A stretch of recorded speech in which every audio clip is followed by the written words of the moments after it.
Yes students, हमने पिछले video में सिग्निफिकेंस एंड नेचर की थी, प्रिंसिपल्स ऑफ मैनेजमेंट की। यहाँ पे हमने प्रिंसिपल्स पढ़ने हैं इस वीडियो में। तो यहाँ पे फर्स्ट हमको पता है कि fundamental principles of management, principles क्या है? जनरल गाइडलाइंस हैं, ठीक है। जो प्रिंसिपल्स हैं ये क्या है? जनरल गाइडलाइंस हैं, ठीक है। और ये दिए किसने हैं? ये हेनरी फ्यूल ने दिए हैं, ठीक है। ये फंडामेंटल प्रिंसिपल्स ऑफ मैनेजमेंट किसकी देन है? हेनरी फ्यूल जी की है, ठीक है। और जो हेनरी फ्यूल हैं वो कौन थे? फादर ऑफ जनरल मैनेजमेंट थे, ठीक है। जनरल मैनेजमेंट के फादर थे, ठीक है। जो हेनरी फ्यूल हैं वो फादर ऑफ कौन है? जनरल मैनेजमेंट, ठीक है। नेक्स्ट इनके बारे में कुछ फैक्ट्स हैं जो हमारे एग्जामिनेशन पॉइंट ऑफ व्यू से कोई कुछ इंपॉर्टेंस तो रखते नहीं है, पर फिर भी हम देख लेते हैं, ठीक है। कुछ नहीं पता, कई बार 1 मार्क क्वेश्चन में आ जाया करता है। तो कहते हैं Henry fuel was born in France, ठीक है। वो कहाँ पे पैदा हुए थे? फ्रांस में। कहाँ कब पैदा हुए? 1841 में। He got degree in mining engineering, ठीक है। वो कौन थे? एक माइनिंग इंजीनियर थे, ठीक है। वैसे हम जब सोचते हैं कि ये मैनेजमेंट की हुई है तो शायद ये MBA MCA होंगे, तो ऐसा कुछ नहीं है, ठीक है। ये क्या थे? एक माइनिंग इंजीनियरिंग थे, ठीक है, इंजीनियर थे। इन्होंने माइनिंग इंजीनियरिंग में डिग्री कब ली? 1860 में। एंड इन 1862 स्टार्टेड वर्किंग, ठीक है। और 1862 में इन्होंने काम करना शुरू कर दिया, वर्क करना शुरू कर दिया एक कोल माइनिंग कंपनी में, ठीक है, फ्रांस में ही, ठीक है। और इन 1881 में ही has promoted as a managing director. और 1881 में उसी कंपनी में इनको MD की पोस्ट मिल गई, मैनेजिंग डायरेक्टर बन गई है, ठीक है। और जिस टाइम ये MD बने, at the same time the company was in situation of insolvency, ठीक है। कंपनी का क्या निकल गया था? दिवाला निकल गया था, इंसॉल्वेंट हो गई थी कंपनी, ठीक है।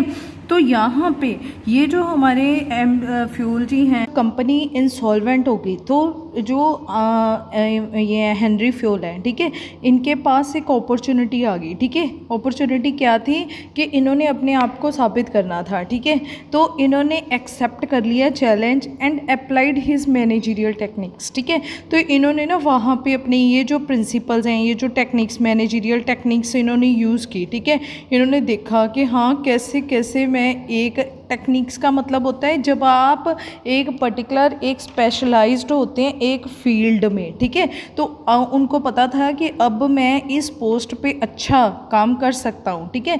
मतलब मैं MD की पोस्ट पे रह के, ठीक है, मुझे प्लानिंग अच्छे से करनी आती है, ठीक है। मतलब उन्होंने जो चीज़ें भी सीखी थी वहाँ पे उन्होंने उन टेक्निक्स को यूज़ किया, ठीक है।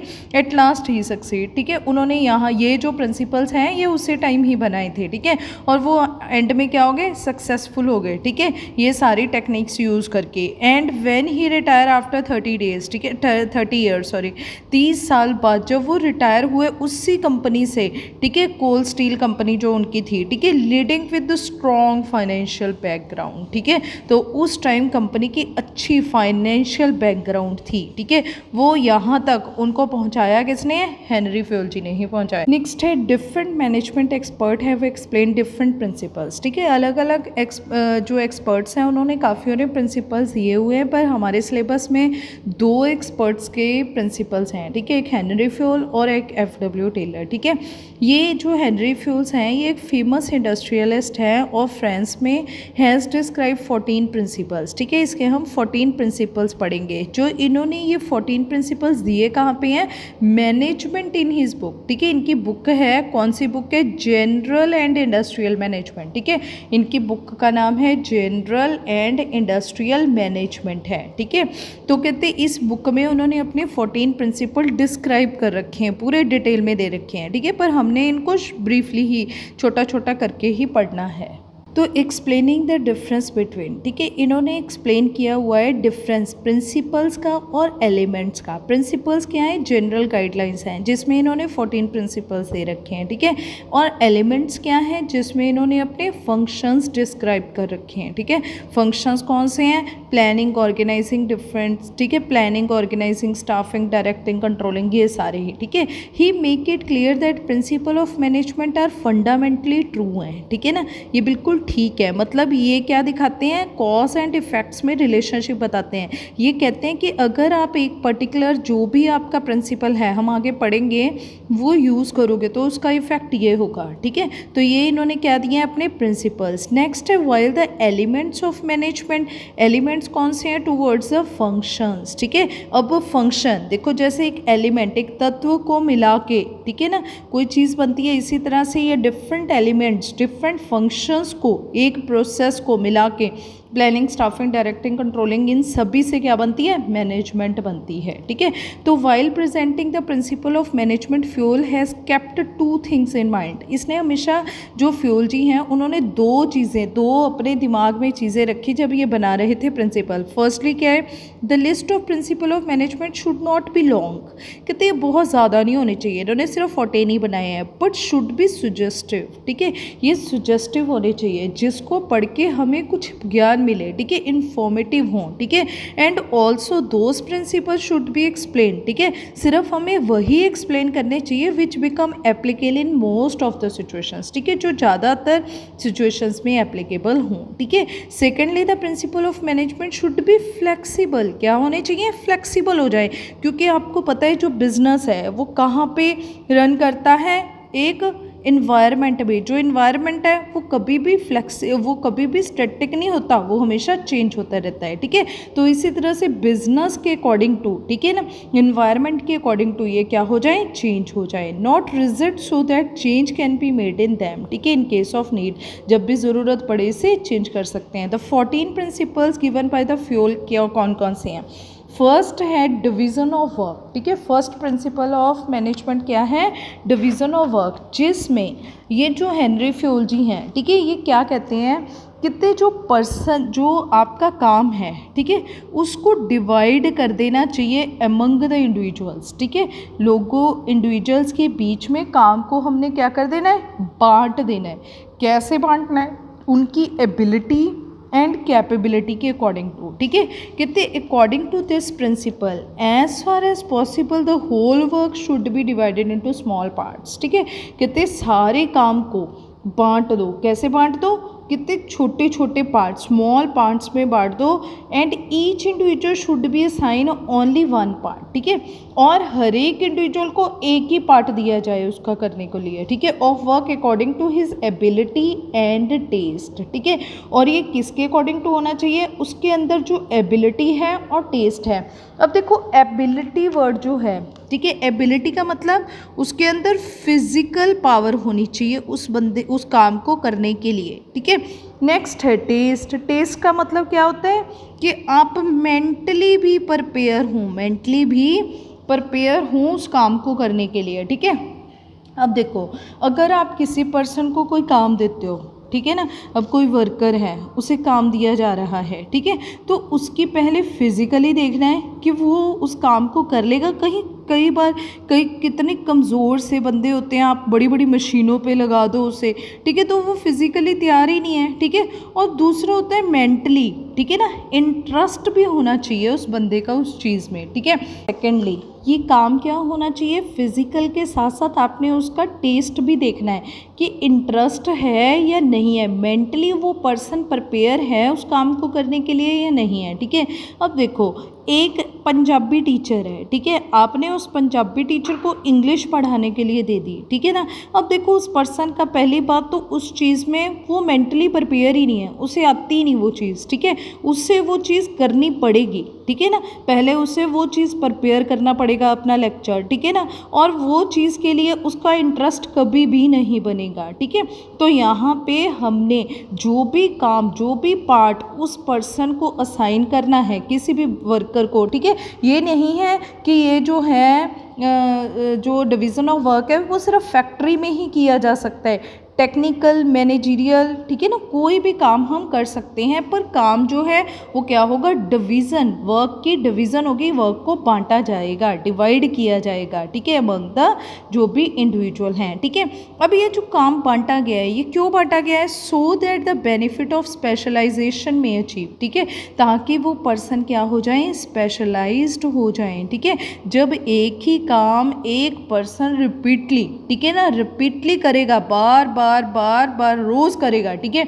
अब देखो पहले तो आपने उसके फिजिकल और मेंटली एबिलिटी और टेस्ट के अकॉर्डिंग टू से काम दिया है, ठीक है। उसका इंटरेस्ट बनेगा उस काम में, वो जल्दी जल्दी करेगा, इफ़िशेंटली करेगा, इफ़ेक्टिवली करेगा, ठीक है। और दूसरी बात, वो पर्सन बार बार करके स्पेशलाइज्ड हो जाएगा। अगर उसकी एक आधी मिस्टेक हो रही है वो भी रिड्यूस हो जाएंगी और वो पर्सन क्या बन जाएगा, स्पेशलाइज्ड पर्सन बन जाएगा, ठीक है। अब देखो नेक्स्ट, अगर आप डिवीज़न ऑफ वर्क कर रहे हो, अगर आप अपनी फैक्ट्री में अपनी मैनेजरियल स्किल्स को, ठीक है ना, अपने मैनेजर्स में भी, अब देखो डिपार्टमेंट बांट दिए, purchase department, sale department, production department, finance department, ठीक है, ताकि वो सारे बार बार प्रोडक्शन जो परचेज डिपार्टमेंट का पर्सन है, ठीक है ना, वो जो परचेज मैनेजर है, जब वो पहली बार परचेज करने जाएगा मार्केट में, ठीक है, तो उसे बहुत ज़्यादा प्रॉब्लम्स आएंगी। पर जब वो बार बार परचेज करेगा, ठीक है, तो वो सारी जो प्रॉब्लम्स हैं वो क्या हो जाएंगी, ख़त्म हो जाएंगी और वो क्या बन जाएगा, स्पेशलाइज्ड बन जाएगा, ठीक है। इसीलिए काम को क्या कर दो, बांट दो, ठीक है। फ्यूल क्या कह रही हैं अपने फर्स्ट प्रिंसिपल में, वो हमें गाइड कर रहे हैं कि अपने काम को बांट दो और हर एक पर्सन को एक पार्ट असाइन कर दो। कैसे करना है, उसकी फिजिकल और मेंटल एबिलिटी के अकॉर्डिंग टू, ठीक है, ताकि वो पर्सन क्या हो जाए, स्पेशलाइज्ड हो जाए, ठीक है। अब अगर आप इसके अकॉर्डिंग टू काम करोगे तो फर्स्ट क्या है, पॉजिटिव इफेक्ट्स क्या होंगे, advantages of specialised are obtain, ठीक है। एक तो स्पेशलाइजेशन आ जाएगी, ठीक है, वो पर्सन स्पेशलाइज्ड हो जाएगा, ठीक है, काम जल्दी जल्दी करेगा। Such as increase in quality of work, ठीक है, अच्छी क्वालिटी प्रोवाइड करेगा, ठीक है। Increase in speed of production, जल्दी जल्दी प्रोडक्शन होगी, ठीक है। क्यों, क्योंकि वो पर्सन एक तो अपनी इंटरेस्ट के अकॉर्डिंग टू कर रहा है, उसके अंदर एबिलिटी भी है, ठीक है, और वो क्या हो गया, स्पेशलाइज्ड हो गया है वो काम कर करके, ठीक है। Decrease in the wastage of resources, ठीक है, क्योंकि अगर कोई पर्सन पहली बार काम पे बैठता है, ठीक है, और उससे गलतियां होती हैं, वेस्ट होते हैं रिसोर्सेज, ठीक है, और अगर वो काम उसकी फिजिकली या फिर मेंटली उसकी एबिलिटी और टेस्ट के अकॉर्डिंग टू नहीं होता, फिर वो क्या करता है, टाइम पास करता है, कभी इधर बैठता है कभी उधर बैठता है, ठीक है। क्यों, क्योंकि उसे मन ही नहीं लग रहा। अब जब इंग्लिश टीचर को, पंजाबी टीचर को इंग्लिश पढ़ाने के लिए दी जाएगी तो वो पहले अपने पीरियड के पहले 10 मिनट ख़राब करेंगे, ठीक है, फिर लास्ट 10 मिनट ख़राब करेंगे कि किसी तरह टाइम पास हो जाए, बस किसी तरह, ठीक है ना। तो इस तरह से रिसोर्स वेस्ट होंगे, ठीक है। Next, increase in the work efficiency of workers, ठीक है, अगर वो एफिशिएंटली, अगर वो बार बार काम करेगा, जल्दी जल्दी काम करेगा, ठीक है ना, तो वर्क एफिशिएंसी जो है वर्कर की वो भी क्या होगी, बढ़ेगी, ठीक है। वो जल्दी जल्दी काम करेगा। Efficiency means without wastage of resources and without wastage of time, ठीक है। नेक्स्ट है वॉयलेटिंग इफेक्ट्स, ठीक है। अब इसके वॉयलेटिंग इफेक्ट्स क्या होंगे, अगर आप काम को नहीं बांटते, एक ही पर्सन को सारा काम दे देते हो, ठीक है ना, तो इसके वॉयलेटिंग इफेक्ट्स क्या होंगे, the above mention positive effects of specialisation will not be available, ठीक है। तो ये आपकी स्पेशलाइजेशन ही नहीं आएगी, पहली बात तो, ठीक है। Next, the work efficiency of workers will be reduce, ठीक है। और दूसरी बात क्या आएगी, वर्क एफिशिएंसी जो है वर्कर की वो क्या हो जाएगी, रिड्यूस हो जाएगी। वो बोरियत फील करेगा, उसका इंटरेस्ट ही नहीं बनेगा, ठीक है ना, अगर एक ही काम, सारा काम एक ही पर्सन को दे दिया जाए। देखो जब भी पेपर में आपको डिवीजन ऑफ वर्क का क्वेश्चन आता है, ठीक है, ये हमेशा केस स्टडी में ही आएगा आपको, तो आपको ना वहाँ पे कुछ कीवर्ड्स देखने को मिलेंगे, ठीक है। ये वर्ड्स को देखते ही आपने पहचान जाना है कि आपको किसके बारे में पूछा हुआ है, डिवीजन ऑफ वर्क के बारे में, ठीक है। जैसे फर्स्ट है dividing the work in smaller units, ठीक है, आपने काम को बांट दिया है छोटे छोटे यूनिट्स में, ठीक है। ये वर्ड आपको देखने को मिल सकते हैं क्वेश्चन में। क्रिएटिंग डिपार्टमेंट्स, ठीक है, आपने डिपार्टमेंट्स बना दिए हैं। Next, allocation of work as per capability of employees, ठीक है, एलोकेट कर दिया है, ठीक है, काम को किसके अकॉर्डिंग टू, एम्प्लॉयज़ की कैपेबिलिटी के अकॉर्डिंग टू, ठीक है। नेक्स्ट है बेस ऑफ फंक्शनल फॉर्मेन टेक्निक, ठीक है, हम आगे जाके पढ़ेंगे फंक्शनल फॉर्मेन। फंक्शनल फॉर्मेन का मतलब काम के अकॉर्डिंग टू, ठीक है ना, हमने सुपरविजन्स जो हैं, सुपरवाइजर्स बिठा दिए हैं, ठीक है। तो base of functional foremanship technique use कर रहे हैं, ठीक है, काम के अकॉर्डिंग टू। जैसे मैंने अभी बोला था आपको, purchase department, sale department, functional department, ठीक है, तो हमने कैसे बिठाए हैं ये सारे सुपरवाइजर्स जो हैं, वो उनके काम के according to. Base of functional foremanship technique, ठीक है। नेक्स्ट है बेस ऑफ डेलीगेशन कॉन्सेप्ट, ठीक है, यहाँ पे हमने अपने काम को क्या कर दिया, डिवाइड कर दिया। ठीक है, अब देखो सारा काम तो मालिक का होता है, टॉप मैनेजमेंट का काम होता है, सीईओ का काम होता है, चीफ एग्जीक्यूटिव ऑफिसर का काम होता है कि वो अपनी सेल इतनी करे। ठीक है, वो पर खुद तो करता नहीं है, वो किससे करवाता है काम, मिडल वालों से। ठीक है, और मिडल मैनेजमेंट, मिडल लेवल वाले जो होते हैं वो किससे करवाते हैं, लोअर लेवल वालों से। ठीक है, तो ये जो टॉप लेवल मैनेजमेंट है, ठीक है, ये क्या कर देती है, जो टॉप लेवल पे जो पर्सन्स बैठे हैं वो अपनी अथॉरिटीज़ इनको क्या कर देती हैं, बांट देते हैं। क्यों, क्योंकि इन्होंने इनको क्या दे दी है, जिम्मेवारी दे दी है कि अब मेरी जिम्मेवारी तुम्हारे सर पे और ये इनके सर पे ला देते हैं। ठीक है, तो इसी तरह से इनकी क्या हो जाती है, ये अपनी अथॉरिटीज़ को क्या करते हैं, डेलीगेट कर देती हैं आगे। ठीक है, अब देखो ये जितने भी वर्ड्स आपको किसी भी क्वेश्चन में देखने को मिलेंगे तो आपको समझ जाना है कि किसके बारे में बात हो रही है, डिवीज़न ऑफ वर्क के बारे में। ठीक है, अब देखो जैसे ये क्वेश्चन है, ठीक है, कितने production manager of Beta limited, ठीक है, बीटा लिमिटेड का प्रोडक्शन मैनेजर जो है took special care of interest and ability. ठीक है, अभी हम कैपेबिलिटी वाली बात कर रहे थे, तो कितना वो स्पेशल केयर कर रहा है इंटरेस्ट और ability of his subordinates while distributing work among them. ठीक है, जब वो उनको काम बांट रहा है तो स्पेशली देख रहा है कि उसका इंटरेस्ट है, ठीक है, वो मेंटली प्रिपेयर है। ठीक है, तभी इंटरेस्ट बनेगा, अगर आप मेंटली, अगर आपके अंदर दिमागी नॉलेज है उस चीज़ के लिए, ठीक है, तभी इंटरेस्ट बनता है। जब आपके अंदर नॉलेज नहीं होती तो इंटरेस्ट ही नहीं बनता। ठीक है, एबिलिटी का मतलब फिजिकल पावर। ठीक है, तो कहते हैं वो देखता है फिर उसके बाद काम देता है। He was of the firm opinion that, कितने ही वो इस ओपिनियन में, इस विचार में है, कितने work should be given one work again and again. ठीक है, तो वो इस ओपिनियन में है, इस विचार में है कि वर्कर जो है वो काम जो है वो बार बार करेगा यहाँ पे। ठीक है, और so that he may become expert. ठीक है, अगर वो काम बार बार उससे करना चाहिए, ठीक है, तो वो क्या हो जाएगा, एक्सपर्ट हो जाएगा। तो हमें पता चल गया कि इसमें कौन सा फॉलो हो रहा है, हमारा प्रिंसिपल कौन सा फॉलो हो रहा है, डिवीजन ऑफ वर्क फॉलो हो रहा है। ठीक है, और next principle is authority and responsibility. अब देखो अथॉरिटी का मतलब क्या होता है, अथॉरिटी का मतलब राइट्स एंड पावर्स। ठीक है, rights and power to take decisions. ठीक है, कोई भी डिसीजंस जो हम ले सकते हैं उसके लिए आपके पास अधिकार या फिर जो भी पावर है, ठीक है, उसको क्या बोलते हैं, अथॉरिटी। एंड रिस्पॉन्सिबिलिटी का मतलब क्या होता है, ड्यूटी या फिर जो आपकी ऑब्लिगेशन है, ऑब्लिगेशंस हैं। ठीक है, ड्यूटी और ऑब्लिगेशंस। ठीक है, to complete the job assigned on time. ठीक है, जो भी आपको जॉब दी गई है उसे आप जो भी आपको असाइन की गई है जॉब, उसे आप क्या करो, टाइमली कंप्लीट करो। ठीक है, तो ये होती है अथॉरिटी एंड रिस्पॉन्सिबिलिटी। ठीक है, और ना ये जो है अथॉरिटी एंड रिस्पॉन्सिबिलिटी, कहते हैं according to principle authority and responsibility should go hand in hand. ठीक है, ये दोनों साथ की साथ चलती हैं और हमें भी चाहिए कि इसमें हम बैलेंस बनाते हुए चलें। ठीक है ना, ऐसे नहीं होना चाहिए कि किसी पर्सन को, ठीक है ना, अगर आप टॉप मैनेजमेंट में काम कर रहे हैं तो आपने किसी पर्सन को अथॉरिटी तो बहुत ज़्यादा दे दी, ठीक है, पर रिस्पॉन्सिबिलिटी नहीं दी। ठीक है ना, अब देखो अगर आप उसे अथॉरिटी दे दोगे, ठीक है ना, तो वो हाईली इनरिस्पॉन्सिबल पर्सन बन जाएगा। ठीक है ना, तो वो रिस्पॉन्सिबिलिटी उसे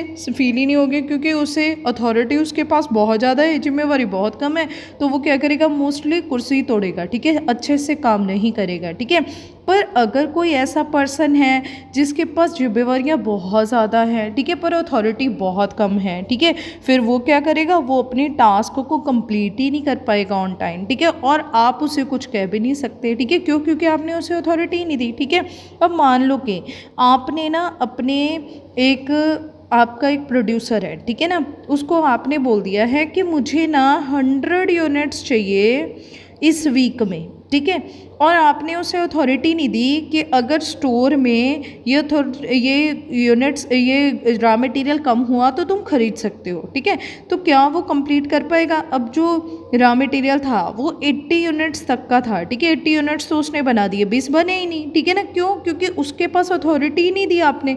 अगर आप किसी को भी अथॉरिटी दे रहे हो, किसी भी काम को करने की रिस्पॉन्सिबिलिटी दे रहे हो, तो साइड बाई साइड आपने क्या देनी है, उसको अथॉरिटी भी देनी है। ठीक है, और ये जो है ये एडिक्वेट होनी चाहिए। ठीक है, सफिशेंट होनी चाहिए अथॉरिटी एंड रिस्पॉन्सिबिलिटी, ना एक्सेस होनी चाहिए और ना ही कम होनी चाहिए, ठीक है। It means that when a particular individual is given a particular work, ठीक है, अगर कोई भी व्यक्ति जो है, कोई भी इंडिविजुअल है, कोई भी काम को करता है, he is made responsible for the results, ठीक है, तो वो रिस्पॉन्सिबल हो जाएगा उसी रिजल्ट्स के लिए। This can be possible only, ये कैसे पॉसिबल हो सकता है, when he is giving a sufficient authority, ठीक है, अगर आप उस पर्सन को सफिशेंट अथॉरिटी दोगे, ठीक है। अब सफिशेंट का मतलब क्या है, ना बहुत ज़्यादा और ना बहुत कम, ठीक है, टू डिस्चार्ज हिज रिस्पॉन्सिबिलिटीज़, ठीक है। अब देखो, अगर आप बैलेंस बना के चल रहे हो अथॉरिटी एंड रिस्पॉन्सिबिलिटी में, तो इसके पॉजिटिव इम्पैक्ट क्या होंगे, helpful in achieving the target, आपका टारगेट जो है वो अचीव हो जाएगा। जैसे इस केस में देख लो, 100 के 100 यूनिट्स बन जाते हैं अगर आप अथॉरिटी दे देते हैं, ठीक है। Increase in confidence of employee, एक एम्प्लॉय का कॉन्फिडेंस इंक्रीज होता है, वो कहता है अच्छा मेरे जो एम्प्लॉयर है उसने इस योग्य समझा कि मुझे अथॉरिटी दे दी, ठीक है, और इसके अकॉर्डिंग टू मैंने क्या किया, उसको काम भी कंप्लीट करके दे दिया, ठीक है, मतलब उसको कॉन्फिडेंस, उसका मोरल इंक्रीज हो जाता है, ठीक है। और नेक्स्ट इसके वॉलेटिंग इफेक्ट्स क्या होंगे, अगर आप या अथॉरिटी ज़्यादा देते हो या रिस्पॉन्सिबिलिटी ज़्यादा देते हो या फिर अथॉरिटी कम देते हो रिस्पॉन्सिबिलिटी कम देते हो, ठीक है, बैलेंस बना के नहीं चल रहे, तो फिर उसके वॉलेटिंग इफेक्ट्स होंगे, क्या होंगे, wrong use of authority in case of more authority, ठीक है, अगर आप ज़्यादा अथॉरिटी दे दी है, रिस्पॉन्सिबिलिटी दी नहीं है, तो वो पर्सन क्या होगा, इररिस्पॉन्सिबल हो जाएगा, हाईली इररिस्पॉन्सिबल, ठीक है। नेक्स्ट है difficulty in achieving the target, ठीक है, एक तो उसको टारगेट अचीव करने में डिफ़िकल्टी होगी इन केस ऑफ लेस अथॉरिटी, जैसे ये वाली एग्जांपल थी, ठीक है।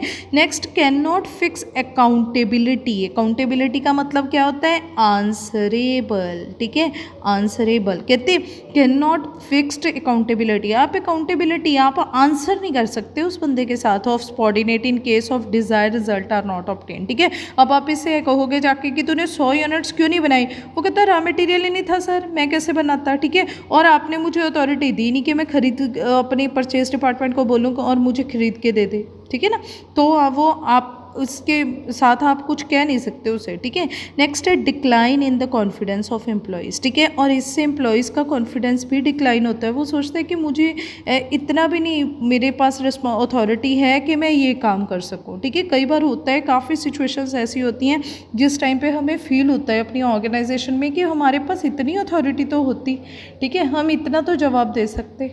अगर आपको ना ये कीवर्ड्स अपने क्वेश्चंस में दिखाई देते हैं, ठीक है, पेपर में, तो फिर आपने समझ जाना है कि ये हमारा कौन सा इन्होंने प्रिंसिपल्स पूछा हुआ है, अथॉरिटी एंड रिस्पॉन्सिबिलिटी, ठीक है।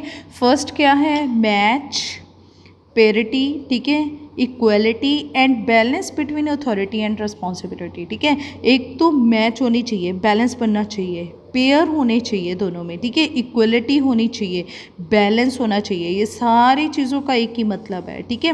बिटवीन अथॉरिटी एंड रिस्पॉन्सिबिलिटी, वो लिख सकता है match between authority and parity between authority and equality between authority and balance between authority and responsibility, ठीक है, कोई भी वर्ड यूज़ कर सकते हैं। नेक्स्ट है allocation of authority as per work assign, ठीक है, एलोकेट किया गया है अपनी अथॉरिटी को किसके अकॉर्डिंग टू, जो काम दिया गया है उसके अकॉर्डिंग टू, ठीक है। नेक्स्ट है giving authority matching to target and responsibility of employees, ठीक है।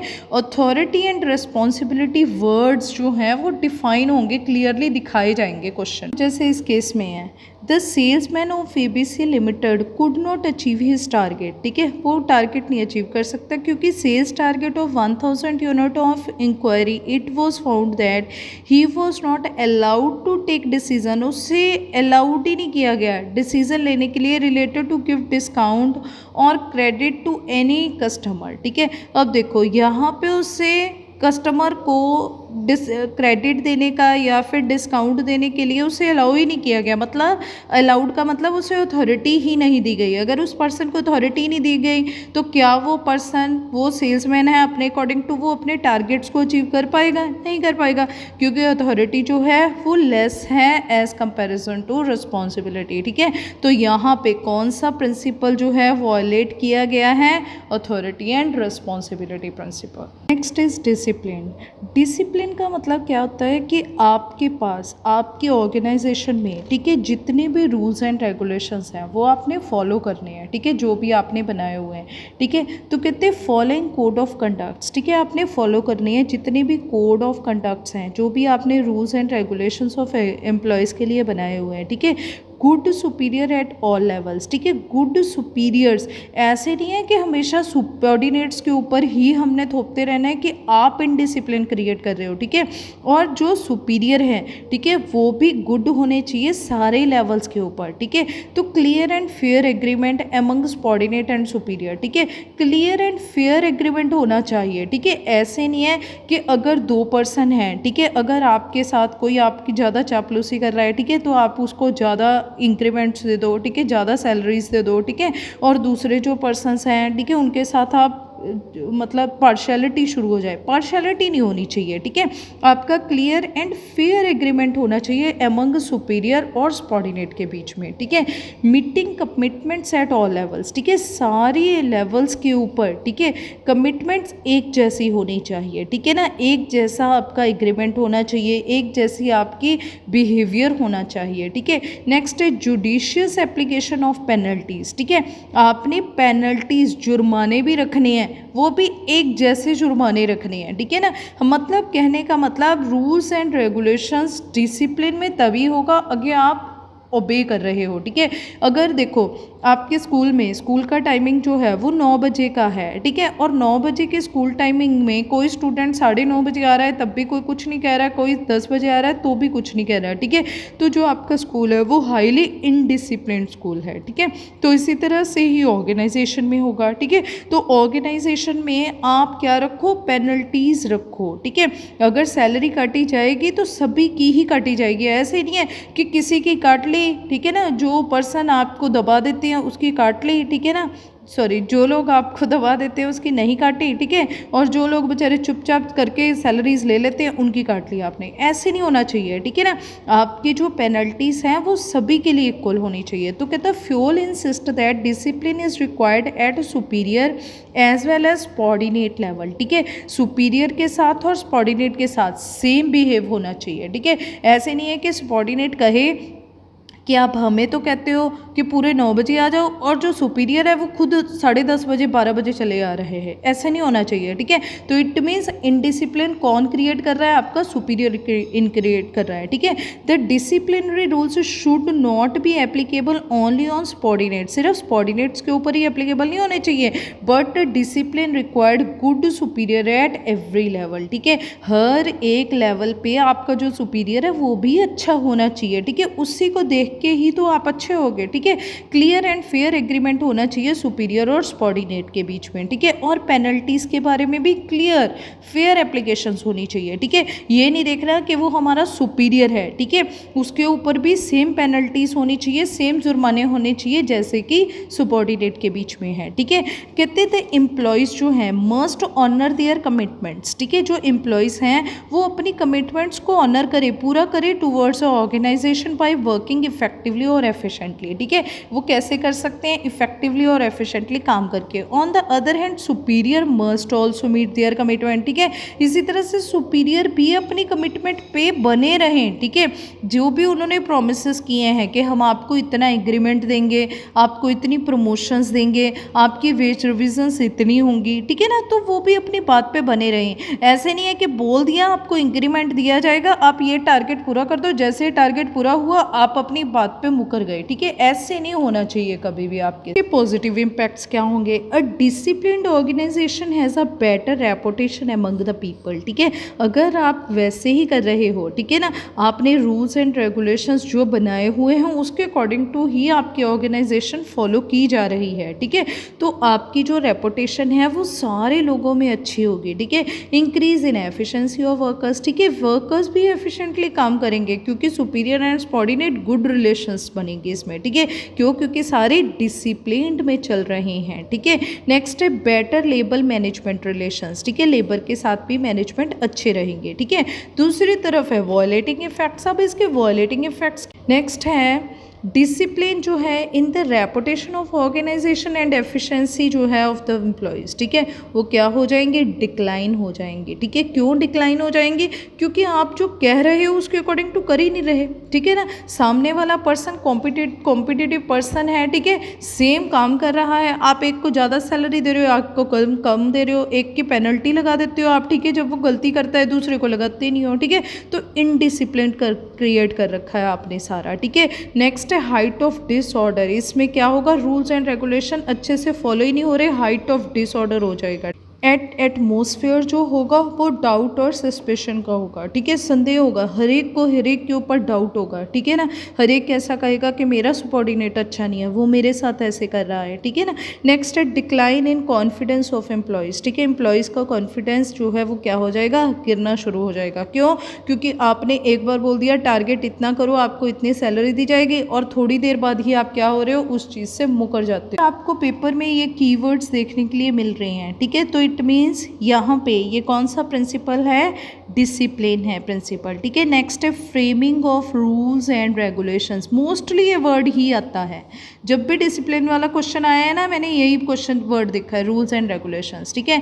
नेक्स्ट है following a code of conducts, ठीक है, रूल्स एंड रेगुलेशंस को ही बोला जाता है। नेक्स्ट है meeting of commitments by subordinate as well as superiors, ठीक है, मीटिंग कमिटमेंट, जो उन्होंने बोला कमिटमेंट करी वो सुपीरियर और सबॉर्डिनेट्स ने मानी हुई है, ठीक है, वो अपनी कमिटमेंट्स के ऊपर खरे उतरे हुए हैं। Clear and fair agreement between superior and subordinates, ठीक है, एंड जुरिडियस एप्लीकेशन ऑफ पेनल्टीज, ठीक है, जो भी पेनल्टीज़ हैं, जो जुर्माने हैं, वो भी क्या हैं, एप्लीकेबल हैं, ठीक है, सभी के ऊपर लगाए जाएंगे जो भी इसे फॉलो नहीं करे। देखो जो वोल्टेक इंडिया लिमिटेड है वो एक कंपनी है manufacturing LED bulb to save electricity and running under heavy losses, ठीक है।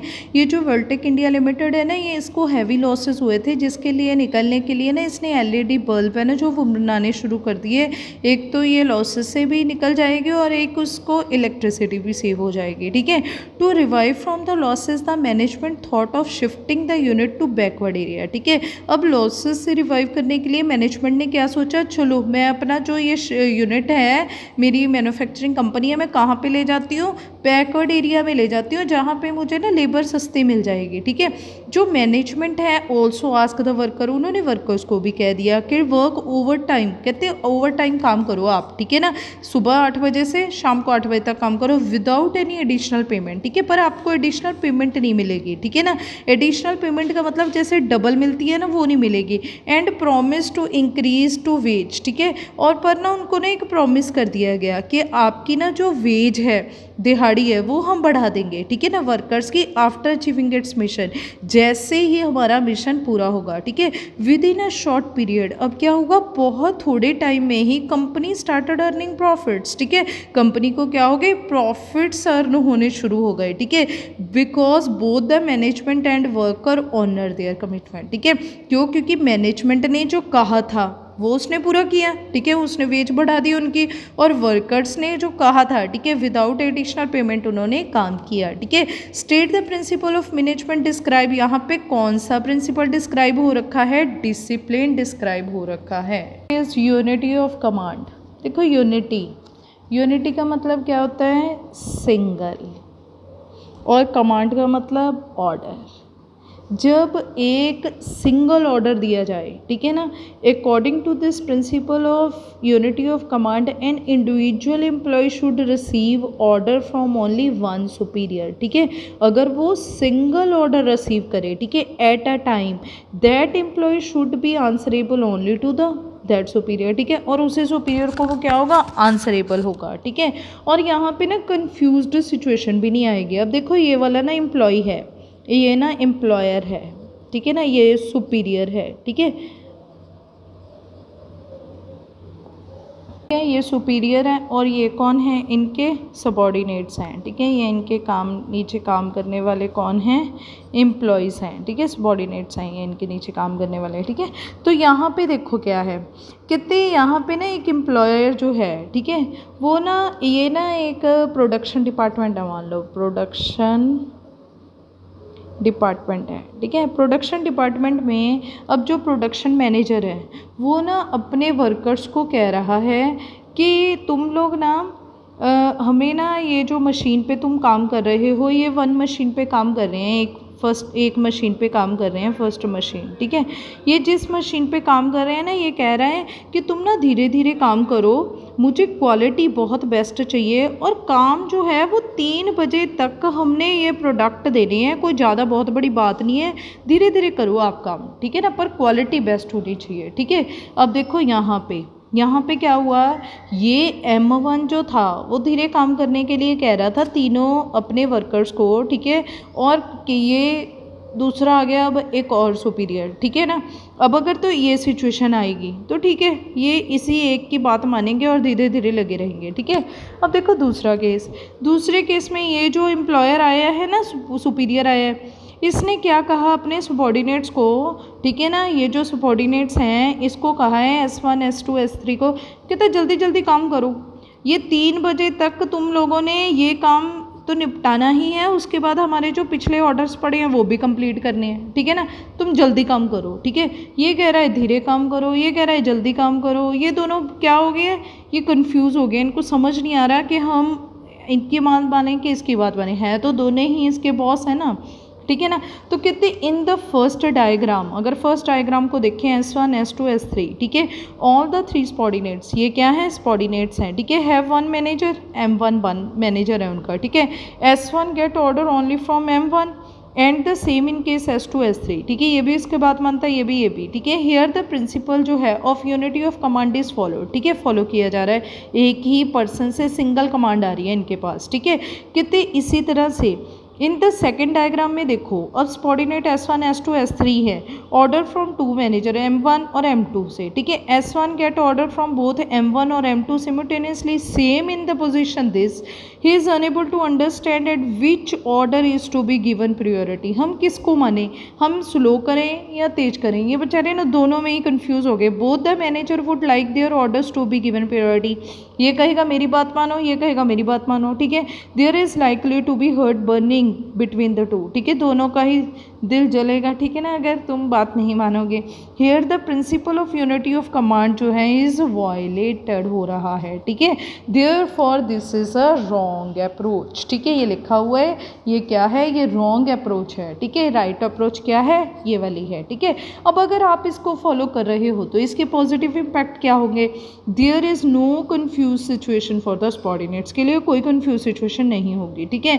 Next the efficiency of subordinate increase, ठीक है, और नेक्स्ट क्या है, एफिशिएंसी जो है एम्प्लॉयज़ की वो क्या हो जाएगी, इंक्रीज हो जाएगी, ठीक है ना, वो अच्छे से काम करेंगे, ठीक है, क्योंकि कंफ्यूज है ही नहीं, कंफ्यूजन किसी की तरह, ठीक है ना, जो ऑर्डर दिया है वो वन सिंगल ऑर्डर आ रहा है, वो उसी को वो भी कर रही हैं। एफिशिएंसी ऑफ सुपीरियर इंक्रीज, ठीक है, सुपीरियर की भी एफिशिएंसी इंक्रीज होगी, ठीक है, उसे भी लगेगा कि हाँ मेरे वर्कर्स जो मेरे नीचे काम कर रहे हैं वो अच्छे से मेरी बात मान रहे हैं, मोरल इंक्रीज होगा उसका, ठीक है, वो भी एफिशिएंटली क्या करेगा, दूसरे कामों की तरफ सोचेगा, अदरवाइज तो वो जेलस करते रहेंगे एक दूसरे से ही, ठीक है।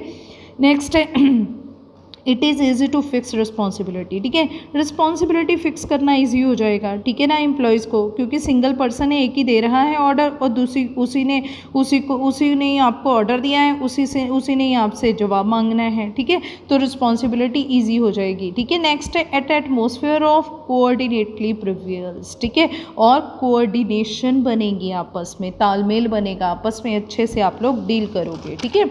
नेक्स्ट उसके बाद है वॉलेटिंग इफेक्ट्स, पर अगर ऐसा ना हो के अगर हम रॉन्ग अप्रोच की तरफ देखें, फर्स्ट क्या, इट क्रिएट कंफ्यूज सिचुएशंस, ठीक है, पहली बात तो कंफ्यूज सिचुएशन आएंगी, मैं किसकी बात मानूं, ठीक है ना, एक की मानूं, M1 की बात मानें कि M2 की बात माने, ठीक है, वो कंफ्यूज रहेंगे।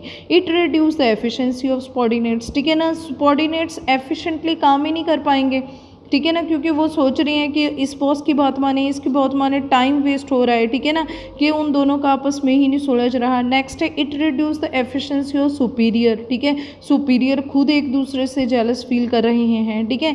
Conflict due to injured ego of superiors, ठीक है ना, कॉन्फ्लिक्ट राइज हो जाएंगे, झगड़े शुरू हो जाएंगे, क्यों, क्योंकि उन दोनों की ईगो हर्ट हो रही है, वो कह रहा है मेरी बात नहीं मान रहे, उसकी बात मान रहे, वो कहता है उसकी नहीं मान रहे, मेरी बात मान रहे हैं, ठीक है।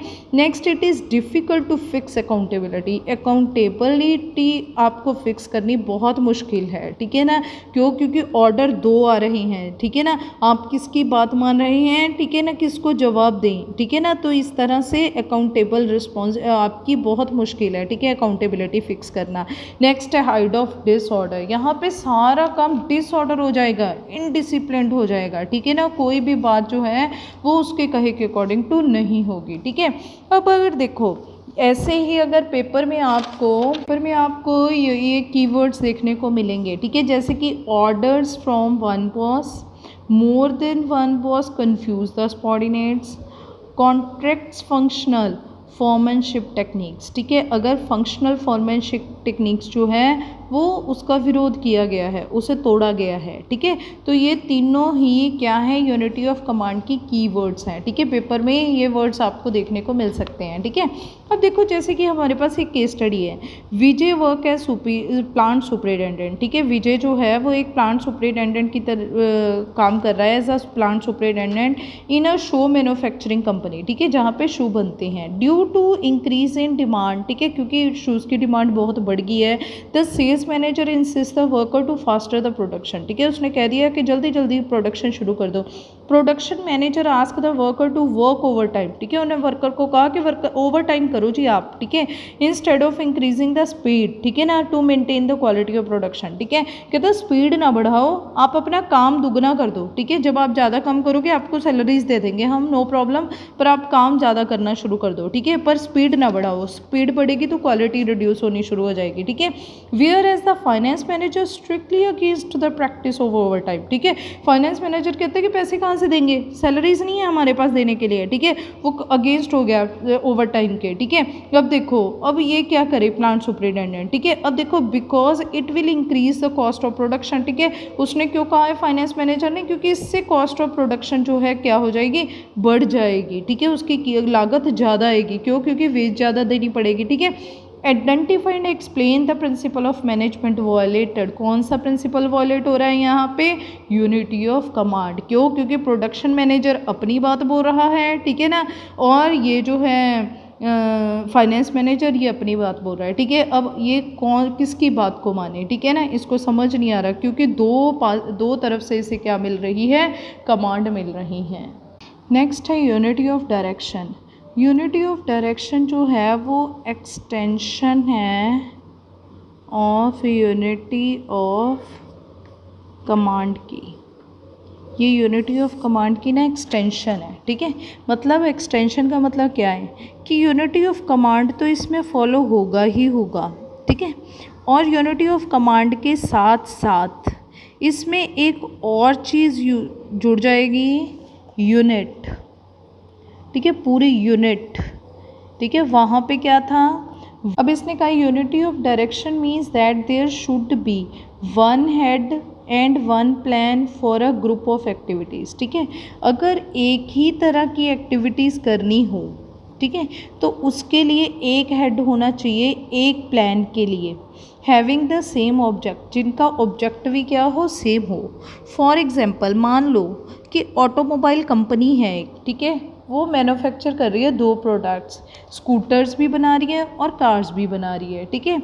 हैंस हैविंग 2 डिविजन्स, अब उसकी 2 डिविजन्स बनेंगी, एक कार की अलग से और स्कूटर की अलग से, ठीक है। As each product has its own markets, ठीक है, कार स्कूटर की अपनी मार्केट है, कार की अपनी मार्केट है, ठीक है। एंड प्रॉब्लम्स देयर फॉर, ठीक है, each division must have its own heads, ठीक है, दोनों के लिए आपको हेड अलग से बनाने पड़ेंगे। अब देखो जब आप स्कूटर और कार के बारे में सोचो, ठीक है, तो स्कूटर के लिए आपको परचेज डिपार्टमेंट भी चाहिए क्योंकि रॉ मटेरियल लेके आएगा, प्रोडक्शन डिपार्टमेंट चाहिए जो प्रोड्यूस करेगा, मार्केटिंग डिपार्टमेंट चाहिए जो उसकी सेल करेगा, ठीक है, सेल परचेज़ के बारे में सोचेगा, ठीक है। अब देखो इस चीज़ के लिए आपको इन सभी डिपार्टमेंट्स की ज़रूरत है। इसी तरह से कार की अलग से है, कार का भी purchase department, production department, marketing department, finance department अपना हो, ठीक है।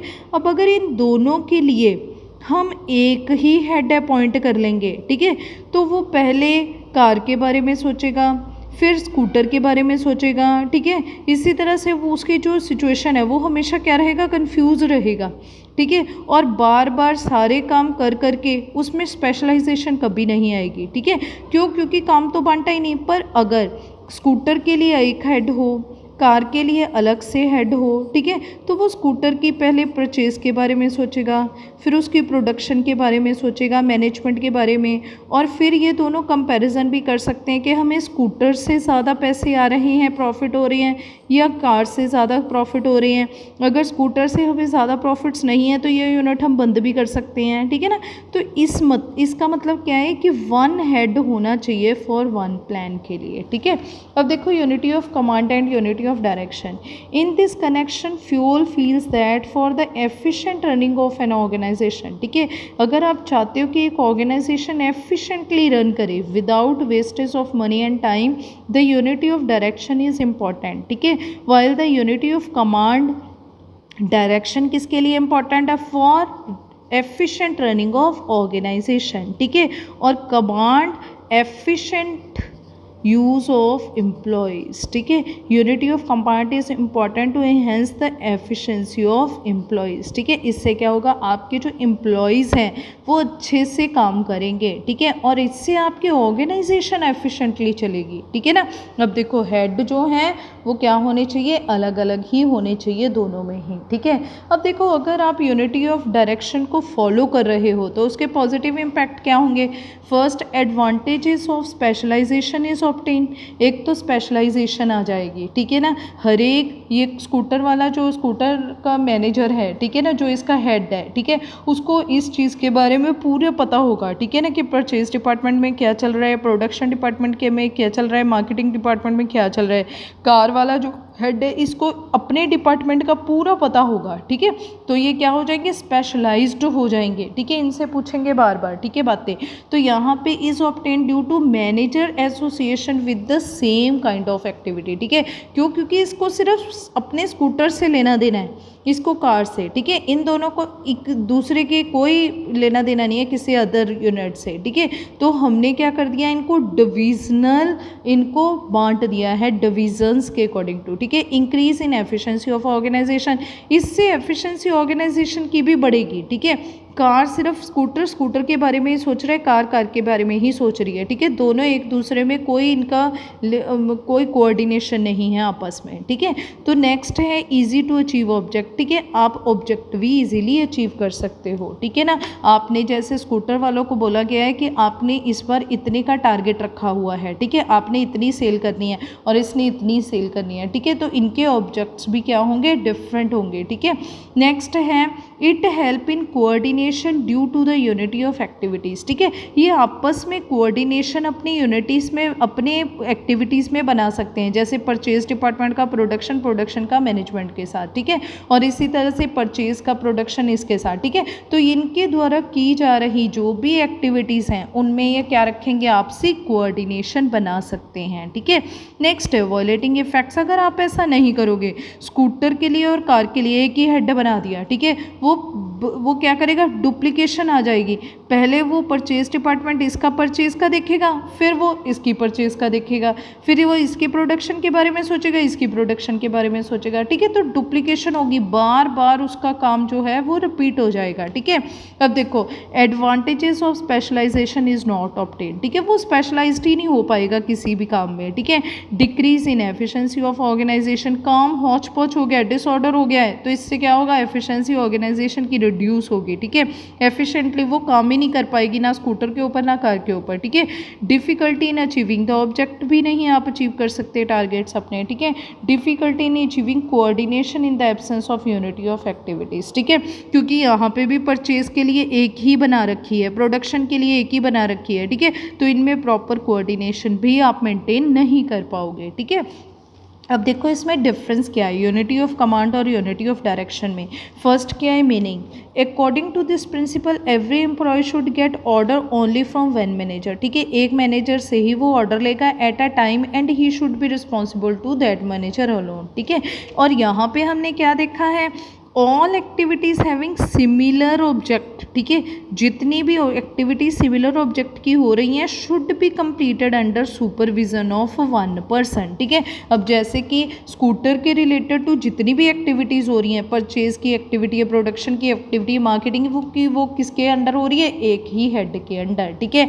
And there should be one plan of action for such type of activities, ठीक है, एक ही प्लान किया जाएगा, यही सोचेगा कि कितनी प्रोडक्शन इस बार की होनी चाहिए, ठीक है, हमारा टारगेट क्या होना चाहिए, ठीक है।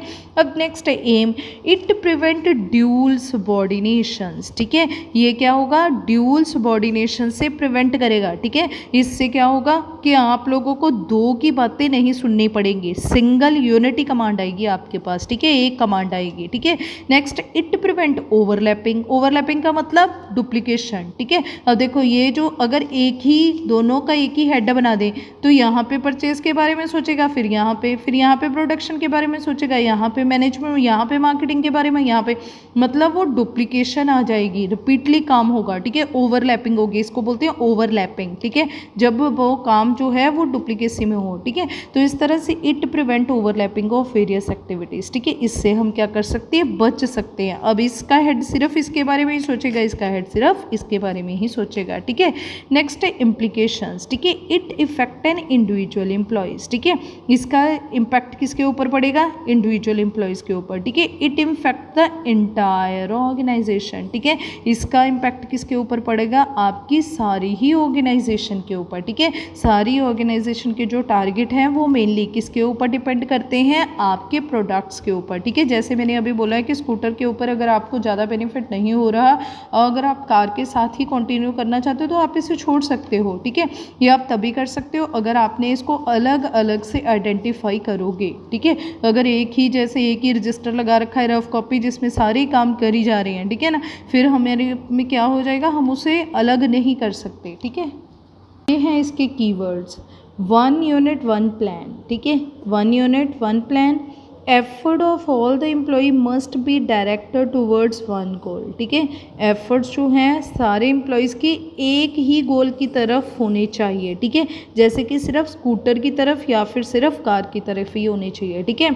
Unification of efforts towards one direction, ठीक है, यूनिफोकेशन होनी चाहिए, ठीक है, यूनिफिकेशन ऑफ एफर्ट्स, ठीक है, एफर्ट्स में यूनिफिकेशन का मतलब क्या होता है, यूनिटी होनी चाहिए, ठीक है, एक की तरफ ही आपके सारे एफर्ट्स होने चाहिए, ठीक है। बेस ऑफ कोऑर्डिनेशन कॉन्सेप्ट, ठीक है, और कोऑर्डिनेशन मस्ट है, ठीक है, आपस में प्रोडक्शन डिपार्टमेंट की, परचेज डिपार्टमेंट के साथ, सेल्स डिपार्टमेंट के साथ, ठीक है। अब देखो ये हमें एक केस स्टडी दे रखी है, जैसे कि सूरज वॉज इंगेज्ड इन बिजनेस, ठीक है, सूरज इस बिजनेस में इंगेज्ड है जो कौन सा है, कारपेट मेकिंग का है, ठीक है। Since company was making handmade carpet as well as machine made carpet, ठीक है, दो तरह के बना रही है, हाथ से भी बना रही है, मशीन से। there were lot of overlapping of activities, ठीक है, उसे हैंडमेड के बारे में भी सोचना पड़ता है, इसके बारे में भी, ठीक है। so the production manager advised there should be 2 separate divisions for both, ठीक है, 2 सेपरेट डिवीजन होनी चाहिए, हैंड कारपेट के लिए अलग से होनी चाहिए, मशीन के लिए अलग से होनी चाहिए, ठीक है, both of them. Where is each division should have its own incharge, ठीक है, जहाँ पे क्या होने चाहिए, अलग अलग इंचार्ज, प्लान ऑन एग्जीक्यूशन होने चाहिए, ठीक है। Identify the principal of management insisted by the production manager, ने किसको इंसिस्ट किया है, कौन सा प्रिंसिपल ऑफ मैनेजमेंट है, यूनिटी ऑफ डायरेक्शंस के लिए बोला गया है उसने, ठीक है।